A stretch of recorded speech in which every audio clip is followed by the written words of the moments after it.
Subject కి ఒక teacher ఉంటారు, అన్ని సబ్జెక్టులు నన్ను చదవమంటారు. ఇంత చిన్న బుర్రలో అన్ని ఎలా నింపాలి?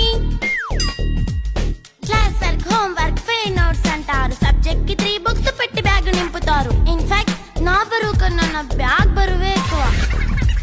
క్వశ్చన్లు, ఆన్సర్లు, సర్ప్రైజ్ టెస్టులు తమ్మి దాటుకొని మళ్ళీ స్కూల్ వ్యాన్ ఎక్కేసి అమ్మయ్య ఇక ఇంటికి వచ్చేసామనుకుంటే మార్క్స్ తక్కువ వస్తే చెయ్యాలి అసైన్మెంట్. రిపోర్ట్ కార్డ్ చూపిస్తే ఇంట్లో ఉన్న పనిష్మెంట్. హోమ్ వర్క్ చేయమంటూ మమ్మీ చంపుతుంటుంది. ట్యూషన్ టైం అయిందని డాడీ తరుముతుంటాడు. డాన్స్ క్లాస్ కి వెళ్ళమని తాతయ్య తిడతాడు. స్నాక్స్ తిని వెళ్ళమని నాన్నమ్మ ఆపుతుంది. ఇక అన్నీ అయిపోయాక కాసేపు టీవీ చూద్దామంటే మమ్మీ ఎంట్రీ ఇచ్చింది. బెడ్ ఎక్కమంది. చిన్న నాప్ తీసేలోపు తెల్లారిపోయింది. అయ్యో మళ్ళీ మొదలు ఈ స్కూల్ కష్టాలు. ఇక